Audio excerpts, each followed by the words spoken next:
முன்னாள் பாரத பிரதமரும் வளர்ச்சி நாயகனுமான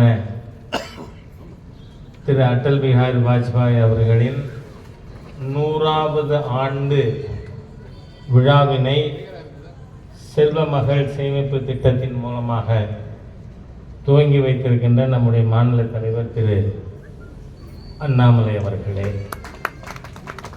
நம்முடைய சட்டமன்ற குழு தலைவர் திரு நயினார் நாகேந்திரன் அவர்களே, முன்னாள் ஆளுநரும் பாரதிய ஜனதா கட்சியினுடைய முன்னாள் தலைவரும், தாமரை மலர்ந்தே தீரும்னா உடனே நமக்கு டாக்டர் தமிழிசையினுடைய பேர் ஞாபகத்துக்கு வரும்.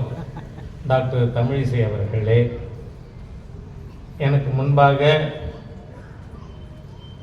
திரு அடல்ஜி அவர்களுடைய திருவுருவ படத்தை திறந்து வைத்து அவருடைய அனுபவங்களை பகிர்ந்து கொண்டிருக்கின்ற என்னுடைய தகப்பனாரை விட 2 ஆண்டுகள் மூத்தவர் டாக்டர் HV ஹண்டே அவர்களே,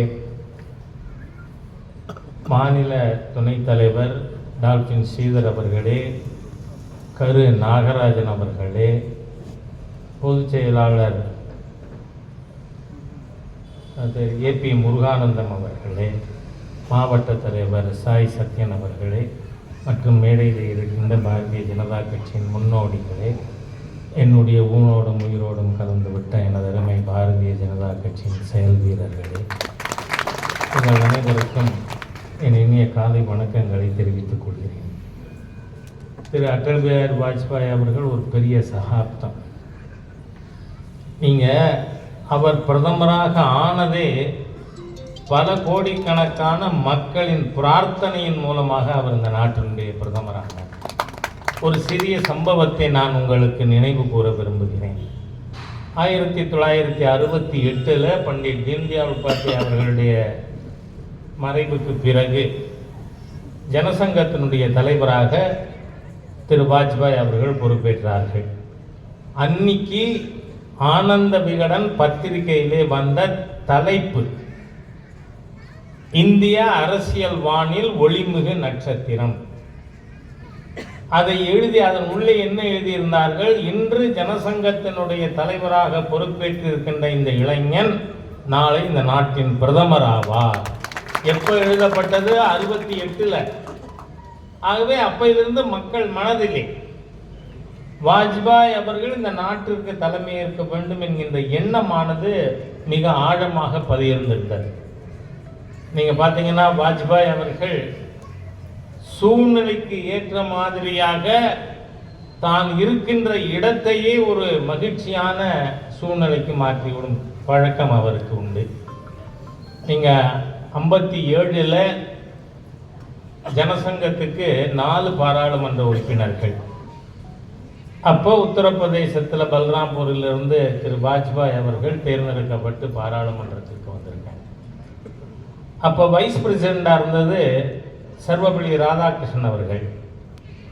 அப்போது ஜனசங்க உறுப்பினர்கள் எல்லாம் திரு ராதாகிருஷ்ணன் அவர்களிடம் தங்களை அறிமுகப்படுத்திக் கொள்ளும் பொழுது, நாங்கள் 4 பேரும் ஜனசங்கத்தினுடைய பாராளுமன்ற உறுப்பினர்கள் அப்படின்னு சொல்லி உடனே அதுக்கு டாக்டர் ராதாகிருஷ்ணன் அவர்கள் கேட்டார், ஜனசங்கமா?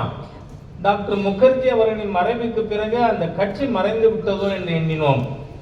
அப்போ உடனே அதுக்கு பதில் அளிக்கும் பொழுது அடல்ஜி சொல்றார், நாங்கள் கழுத்தையே வெட்டி விட்டாலும் வேழ முகத்தோடு மக்களுக்கு அருள்பாலிப்பவர்கள் கணேஷ் மூர்த்தி. அதனால மீண்டும் நாங்கள் 52 தேர்தலில் 3 உறுப்பினராக இருந்தோம், இப்போ 4 உறுப்பினர்களாக இங்கே வந்திருக்கோம் அப்படின்னு சொல்லி உடனே டாக்டர் ராதாகிருஷ்ணன் அவர்களே இவ்வளவு அழகாக ஜனசங்க திருப்பியும் ஜெயிச்சிருக்கு அப்படிங்கிறத அவர் ப்ரெசண்ட் பண்ணாருன்னு நினைப்பான். பொதுவாக வாஜ்பாய் அவர்களை அவரோட பெரிய பாக்கியம் தமிழ்நாட்டிற்கு வரும்பொழுதெல்லாம் ஒரு 25 ஆண்டுகள் அவரோடு பயணித்த ஒரு பாக்கியம் பெற்ற காரணத்தினால நீங்கள் வாஜ்பாய் அவர்கள் மென்மையானவர் அப்படிதான் எல்லாரும் நினைப்பாங்க. ஆனால் மிகப்பெரிய மன உறுதி கொண்டவர். நீங்கள் பார்த்தா பொக்ரான் அணு ஆயுத சோதனை, அந்த பொக்ரான் அணு ஆயுத சோதனை செய்த உடனே அவர் சொன்னது, என் நாட்டு மக்களுடைய பாதுகாப்பை வேறு யாரோ ஒருவர் கையிலே விட்டுவிட நான் விரும்பவில்லை. ஆகவே அணு ஆயுதம் இப்பொழுது நாம் அணு ஆயுத வல்லரசாக இந்தியா வந்திருக்கிறது. we will not use it first. முதல்ல நாங்கள் அதை உபயோகப்படுத்த மாட்டோம்.